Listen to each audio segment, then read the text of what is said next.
ಆಲೋಚನೆ ಇದ್ದದ್ದು ಸೀದಾ ಬಡವರ ಮಕ್ಕಳು, ಬಡವರ ಮನೆ, ಬಡವರ ಶಾಲೆ ಅಂತ ಗೌರ್ಮೆಂಟ್ ಶಾಲೆ. ಇಲ್ಲಿ ಹೋಗಿ ಮುಟ್ಟಕ್ಕಂತ ಹೇಳಿ ಇಟ್ಕೊಂಡಂತ 300 ಟ್ರೀಸಿಗೆ ನಿಮಗೆ ಗೌರ್ಮೆಂಟ್ ಅನ್ನುವಂಥದ್ದು ಅಷ್ಟು ದೊಡ್ಡದಾಗಿ, ನಮ್ ಗೌರ್ಮೆಂಟ್, ನಿಮ್ ಗೌರ್ಮೆಂಟ್, ಮತ್ತೊಂದು ಗೌರ್ಮೆಂಟ್ ಅಂತ ಅಲ್ಲ, ಗೌರ್ಮೆಂಟ್ ಶಾಲೆ ಸಪೋರ್ಟ್ ಕಮ್ಮಿ, ಮಾಸ್ಟರ್ ಸಂಬಳ ಕೊಡುವುದೇ ದೊಡ್ಡ ವಿಷಯ ಅಂತ ಇರುವಾಗ ಈ ಗೌರ್ಮೆಂಟ್ ಶಾಲೆಯಲ್ಲಿ computer lab, sports items, smart class ಇನ್ನು ಆಲೋಚನೆ ಮಾಡಲಿಕ್ಕೆ ಯಾರಿಂದ ಸಾಧ್ಯ ಅಂತ ಆ ಪ್ರಶ್ನೆಗೆ ಉತ್ತರ ಕೊಟ್ಟವರು ನಾಗರಾಜ್.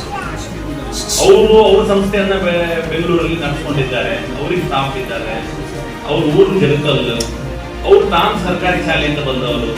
ಹಾಗಾಗಿ ನಾವೆಲ್ಲರೂ ಸರ್ಕಾರಿ ಶಾಲೆ ಎಲ್ಲರೂ ಓದಿದವರೆಲ್ಲ ಒಟ್ಟಾಗಿ ವರ್ಷಕ್ಕೊಂದು 3-4 ಶಾಲೆಗೆ ಪೂರ್ತಿ ವ್ಯವಸ್ಥೆ ಕಂಪ್ಯೂಟರ್, ಸ್ಪೋರ್ಟ್ಸ್ ಐಟಮ್ ಕೊಡ್ತಂತ ಅವ್ರು ಶುರು ಮಾಡಿ, ಅವರು ಆಡಿಟರ್, ಅವ್ರ ಕೆಳಗಡೆ ಒಂದಷ್ಟು ಕ್ಲೈಂಟ್ಸ್ ಇರ್ತಾರೆ, ಕಂಪನಿಗಳು ಇರ್ತಾರೆ. ನೀವು ಒಳ್ಳೆ ಕೆಲಸ ಮಾಡಿದ್ರೆ ನಮ್ದು ಎಷ್ಟು ಕಾಂಟ್ರಿಬ್ಯೂಷನ್ ಅಂತೇಳಿ ಅವರು ಅದನ್ನು ಕೊಡೋದು ಶುರು ಮಾಡಿ. ಸೊ ಇದಿಷ್ಟು ಒಟ್ಟಾದಾಗ ನಾವು ಆ ವಿಷಯವನ್ನು ಕೇಳಿದಾಗ ಅವರು ಈ ರೀತಿ ಶಾಲೆಯನ್ನು ಆಯ್ಕೆ ಮಾಡ್ಕೊಂಡು ಶುರು ಮಾಡ್ತಾರೆ.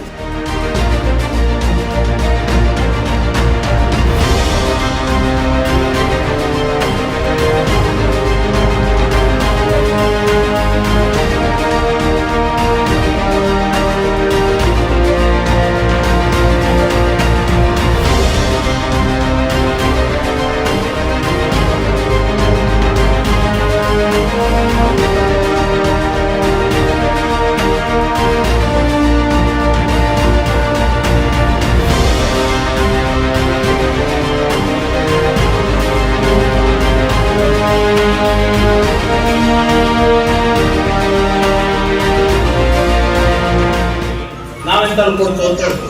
ಕಳೆದ ವರ್ಷ ನಾಗರಾಜ್ ಶೆಟ್ಟರ್ ಆಯ್ಕೆ ಮಾಡಿದ 5 ಶಾಲೆಗಳಲ್ಲಿ 2-3 ಶಾಲೆ ಮತ್ತೊಂದಷ್ಟು ದೊಡ್ಡ ಕಾಂಟ್ರಿಬ್ಯೂಷನ್ ಬೇಕು. ಉದಾಹರಣೆಗೆ ಬಿಜೂರು ಶಾಲೆ ಆಯ್ಕೆ ಮಾಡಿದ್ರು, ಆ ಕಾಲ್ತೋಡ ಶಾಲೆ ಅವ್ರು ಆಯ್ಕೆ ಮಾಡಿ ಈ ರೀತಿ ಲ್ಯಾಬ್ ಕೊಟ್ಟ ಆದ್ಮೇಲೆ ಅಲ್ಲಿ ಬಸ್ ಬಂತ, ನಿಮಗೆ ಇಡೀ ಬಸ್ಸೇ ಬಂದ್ಬಿಡ್ತದೆ. ಕೆಲಸಕ್ಕೆ ಲಕ್ಷಣ ಒಂದು ಕೂಡ ಮತ್ತೊಂದು ದೊಡ್ಡ ಬಿಜೂರು ಶಾಲೆ ಇವ್ರು ಇದಿಷ್ಟು ಮಾಡಿ ಬಂದ ಆದ್ಮೇಲೆ ಗೋವಿಂದಣ್ಣ ಅದನ್ನ ಪೂರ್ತಿ ದೊಡ್ಡ ತಗೊಂಡು ಫುಲ್ ಇಂಪ್ರೂವ್ಮೆಂಟ್ ಮಾಡ್ತಾ ಇದ್ರು. ನಮಗೂ ಖುಷಿ.